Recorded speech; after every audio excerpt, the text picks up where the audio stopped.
Hey guys, you're in the chicken coop again. It is so hot today. Holy moly. I think summer is finally here. I feel like I've got like sweat coming down my face. Oh my goodness.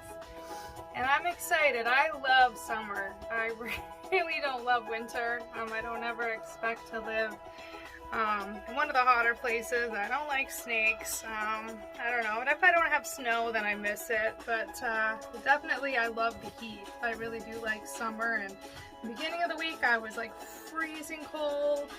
And now today, summer is finally here. It is nice and warm. So I hope all of you are enjoying the sun. Hope you're going to beaches or doing something relaxing and getting out of the sun and yeah, having some fun.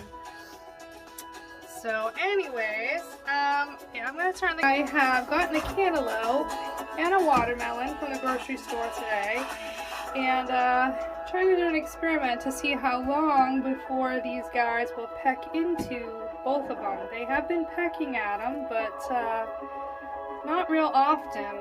I think it's been in here like 30-40 minutes, and they're taking their time. I don't know, maybe I'm gonna have to cut it open. I'm really not sure, but we'll see. So I went into the grocery store and I couldn't find any of the cantaloupe, so I asked the produce employee, I said, do you have any cantaloupes? He said, yeah, out back. So we went to get it and brought me back one, and I'm like, oh, thank you, it's for my chickens. And he just looked at me and his mouth dropped open. He's like, so you're spoiling your chickens? And I'm like, yeah, they're my babies. Looking a little bit embarrassed, but I'm kind of not. It's a hot day. I think it will cool them down, so once they get into it, it's going to be a good thing. So, anyways, every so often you gotta spoil them, right guys? Yep. So they've gotten out this week. One day I let them out because I was home all day to watch them. We don't have their run yet, so we've been going little bit by little as I've had the money to put more things on, and we know there's a lot of predators out here, so we wanted to keep them protected. So I've only kind of let them out to roam when I was watching them. So one day I watched them. They loved it so much, but the next day I had to go to work and I was gone all day.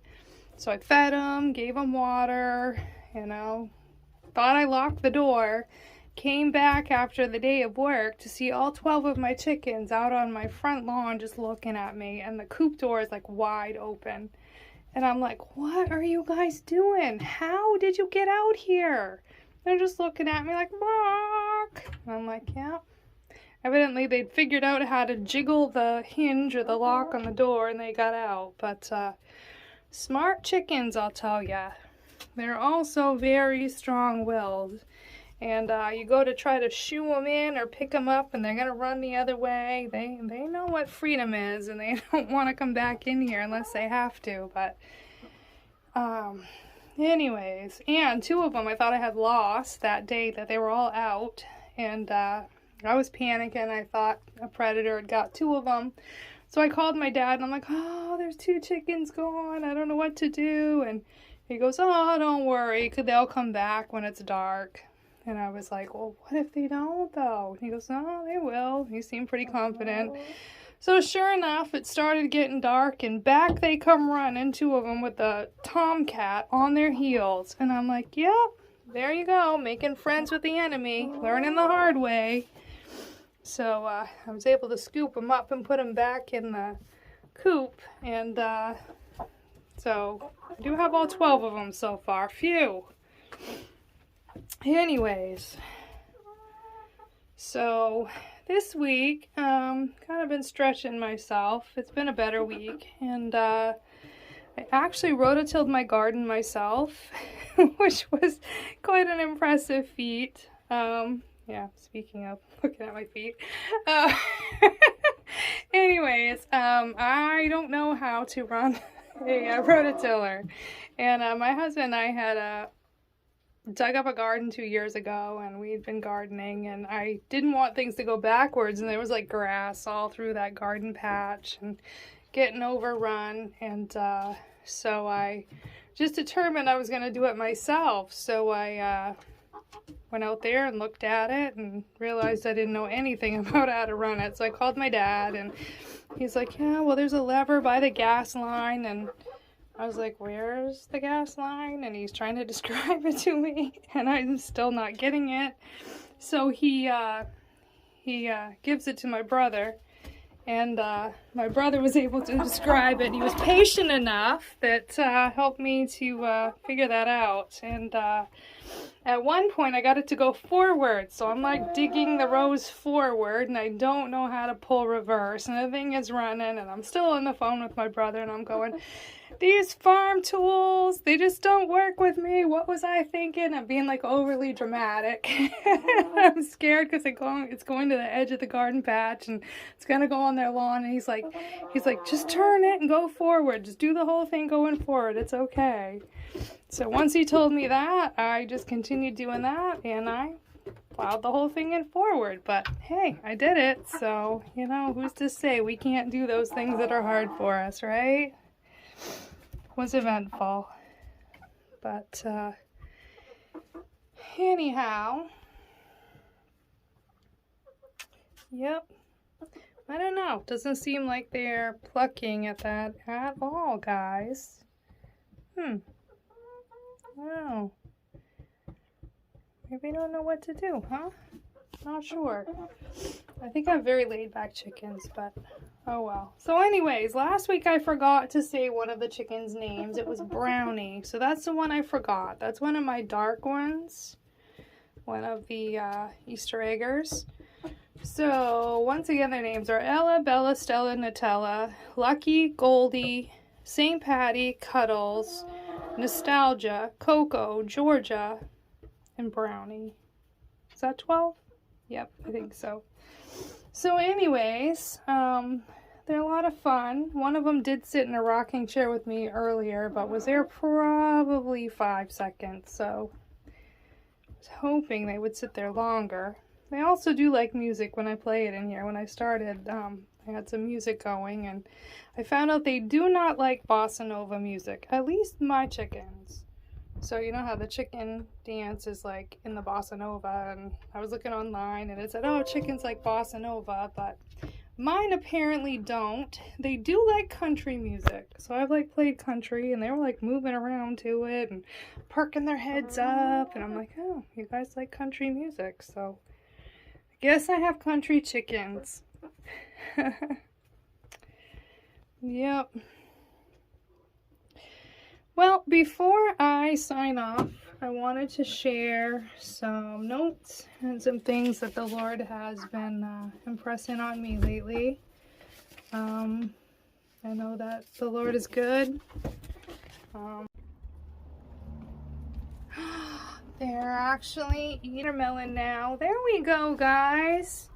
I've had to open the cantaloupe and the watermelon, but now they're pecking at it and they're enjoying it. So apparently it must have been too hard for them to peck from the outside, but I think they are enjoying this. There you go, guys. Enjoy. Yeah, it's a watermelon and cantaloupe day for sure.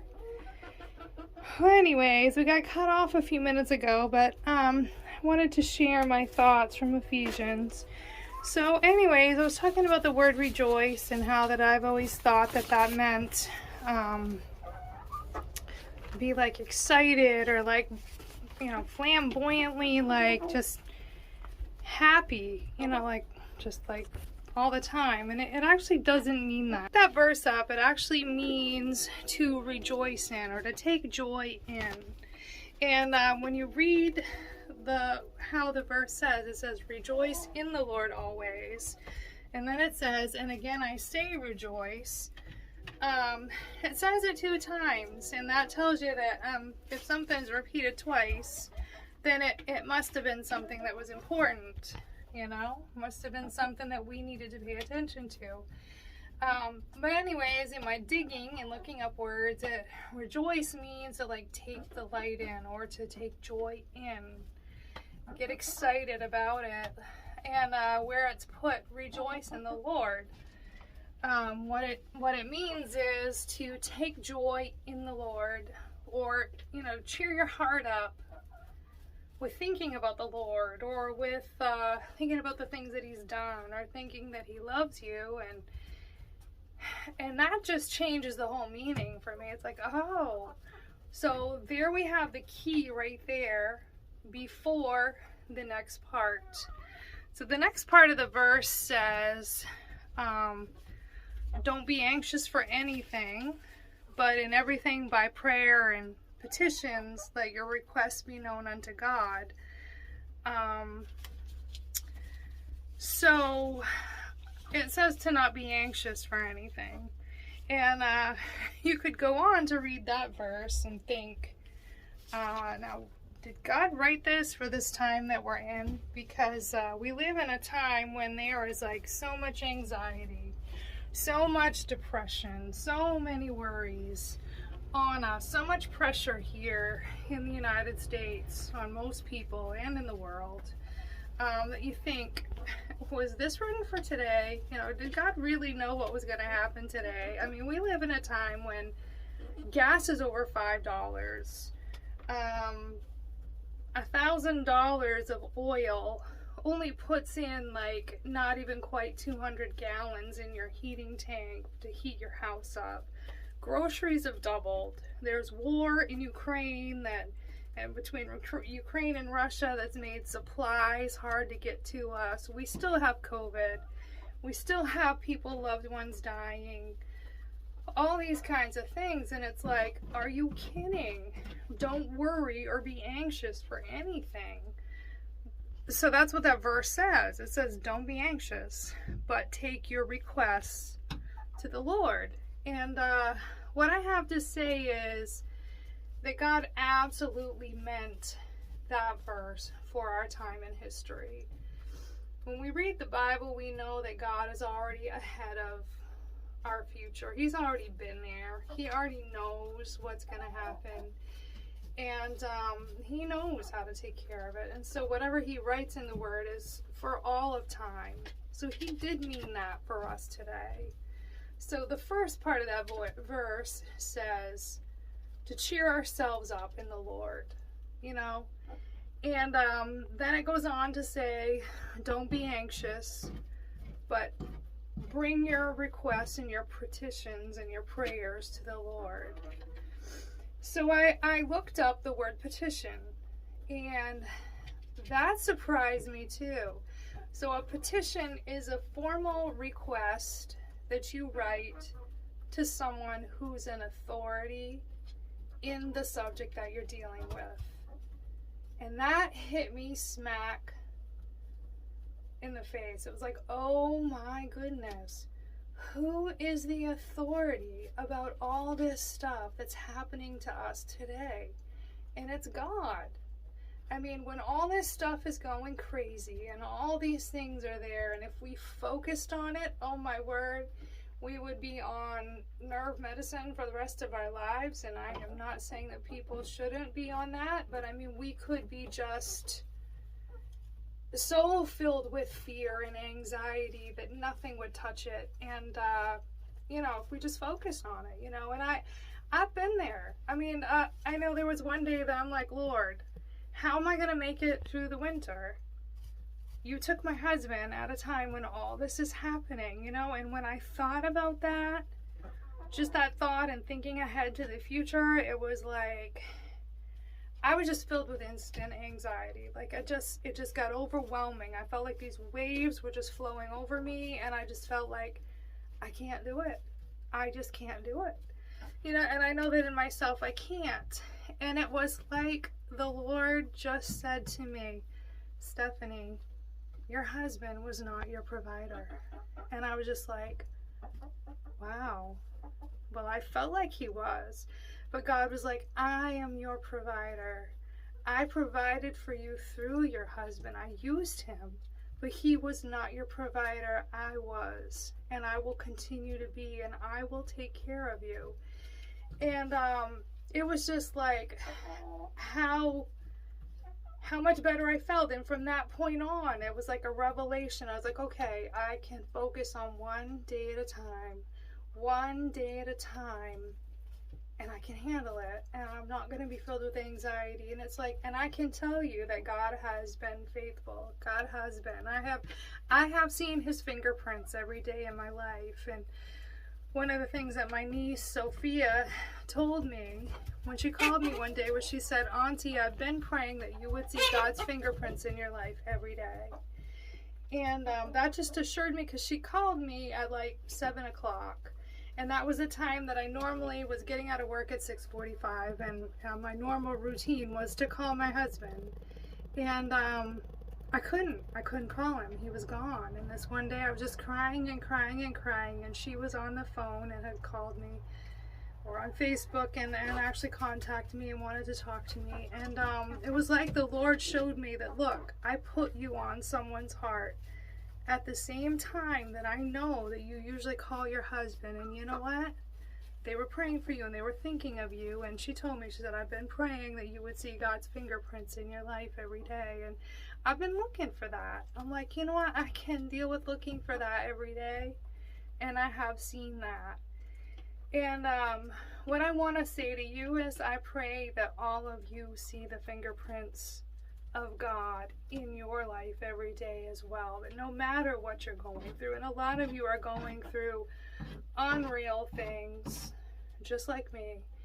And I just pray that you will see God be faithful to you. But I can say that this verse also has been the key. This verse has been the answer, and these verses have been helping me. So you can try it. You can put it to a test. It really is the answer to what we're going through, to cheer ourselves up in the Lord. Whenever something comes on, it's just too hard for you to handle. Cheer yourself up in the Lord. Think about how much he loves you. Think about that he is with you, and maybe you don't have the answer to that thing, but he is the authority, and he knows how to fix that. And when you come to him, he's going to help you. He hears his children. He loves us, and he's just ready to rush in and help us when we ask. And the last part of that verse, or in verse 7, I love it, says, and the peace of God that passes all understanding will keep your hearts and minds, or guard your hearts and minds in Christ Jesus. And I thought, wow, that is so what we need today. It talks about keeping your mind, keeping it stable, keeping you protected, guarding your mind and your heart. And that is just what he's going to do for you. He is beyond what we understand. His understanding is so much higher than ours. He knows how we're going to get through these things. He knows 10 years down the road that these are not even the things we're going to be facing. And we're going to look back and say, hey, how did I get through this? And see that he's carried us through it. And so I just want to say today to you to be assured. Don't hold on to fear. Don't let it take over you.